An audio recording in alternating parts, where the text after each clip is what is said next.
Assalamualaikum warahmatullahi wabarakatuh. Saya Alvin Haristianto dengan nomor presensi 2 dari kelas 11 MIPA 7. Di sini saya akan memaparkan materi sistem koloid.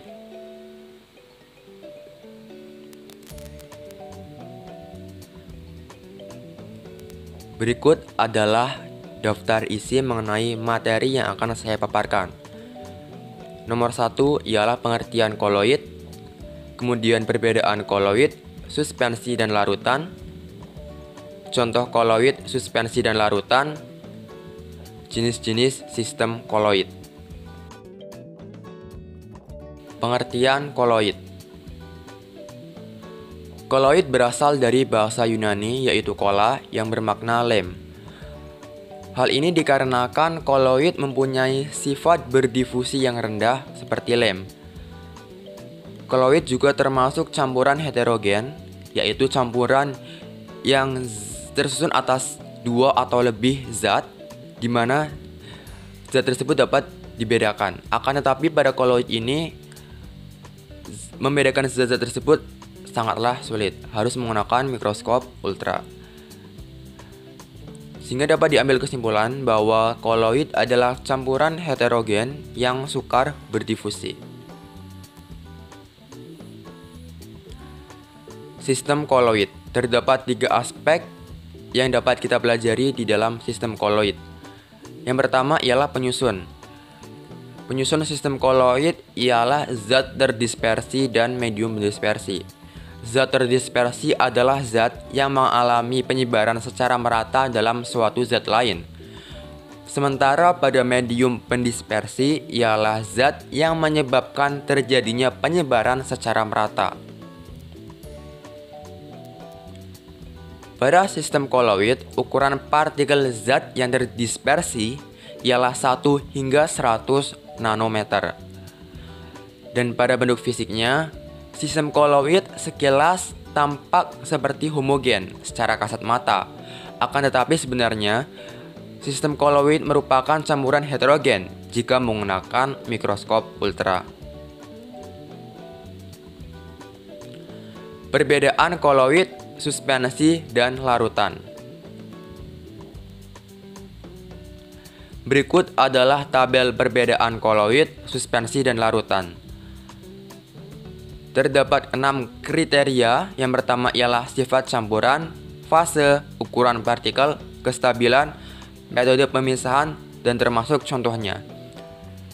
Pada koloid, sifat campurannya ialah heterogen jika diamati secara mikroskopis menggunakan bantuan alat mikroskop ultra. Akan tetapi terlihat homogen secara makroskopis atau secara kasat mata.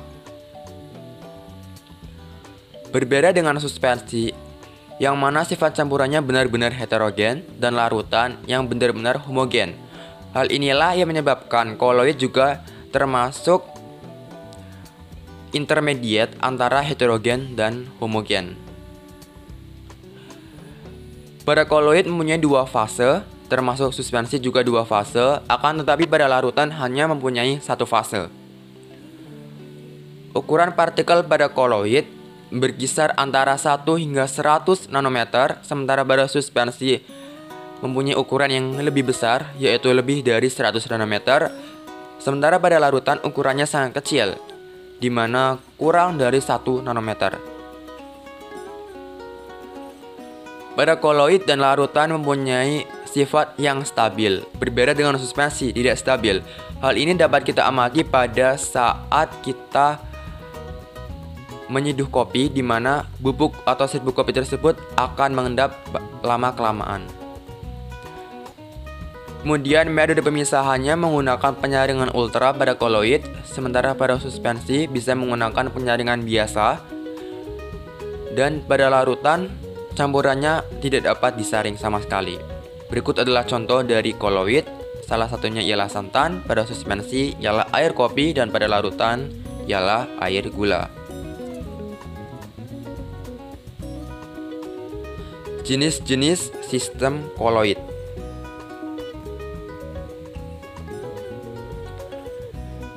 Berdasarkan fase zat terdispersi dan medium pendispersinya, koloid dibagi menjadi 8 jenis, yaitu sol, sol padat, aerosol, aerosol padat,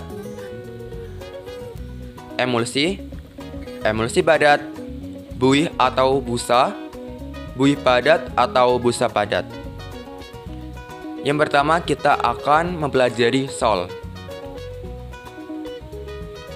Sol mempunyai sifat terdispersi padat, sementara medium pendispersinya berfase cairan. Contoh dari sol ialah cat tembok, darah, cat kayu, tinta, sol belerang, dan sol emas.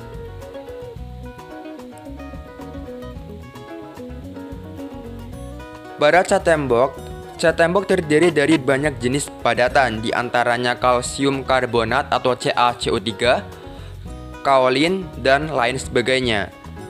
Zat padat tersebut, yang kita sebut sebagai zat terdispersi, mengalami penyebaran dalam medium cair atau medium pendispersinya, yang berupa air atau H2O.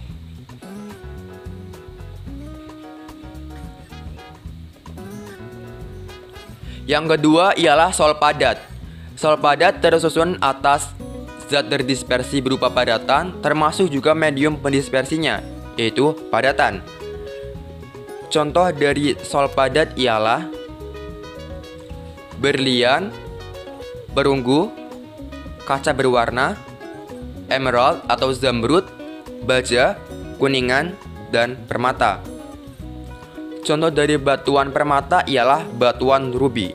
Batuan rubi ini merupakan padatan kromium yang tersebar dalam padatan aluminium oksida. Sehingga padatan kromium merupakan fase terdispersinya, sementara padatan aluminium oksida merupakan medium pendispersinya. Yang ketiga ialah aerosol. Aerosol merupakan koloid di mana zat terdispersinya berupa cairan, sementara pada medium pendispersinya ialah gas. Contoh dari aerosol ialah parfum dan juga kabut. Kemudian ada juga eksudat hutan, uap panas geyser, dan hairspray. Saat parfum disemprotkan ke udara, cairan parfum akan terdispersi atau tersebar di udara yang wujudnya gas, sebagaimana gas merupakan medium pendispersinya tersebut.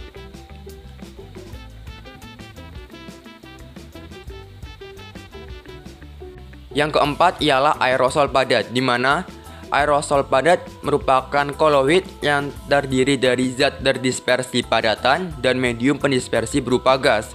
Contohnya ialah asap pabrik, asap kendaraan bermotor, debu, dan asap pembakaran.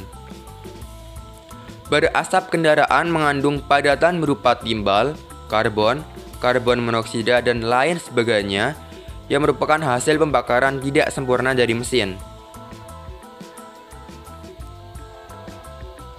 Kemudian ada emulsi, di mana pada emulsi koloidnya baik zat terdispersi maupun medium pendispersinya berupa cairan. Contohnya ialah susu, santan, kuning telur, minyak ikan, suplemen makanan cair, yogurt, dan krema pada espresso. Selanjutnya ialah emulsi padat.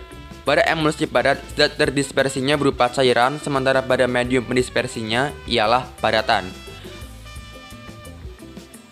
Contohnya ialah agar-agar, mentega, keju, silika gel, dan mutiara.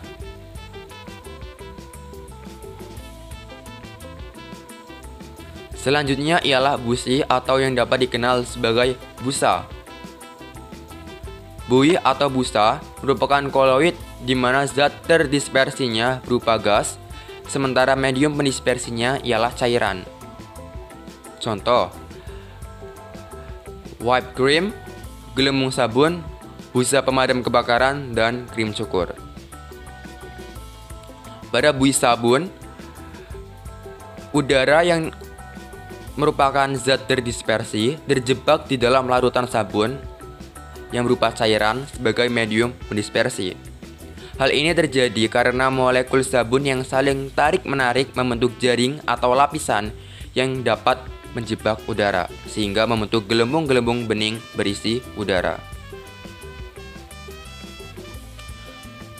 Dan yang terakhir ialah buih padat atau busa padat, di mana koloid pada buih padat tersusun dari zat terdispersi gas dan medium pendispersi padat. Contohnya ialah marshmallow, styrofoam, batu apung, dan karet busa.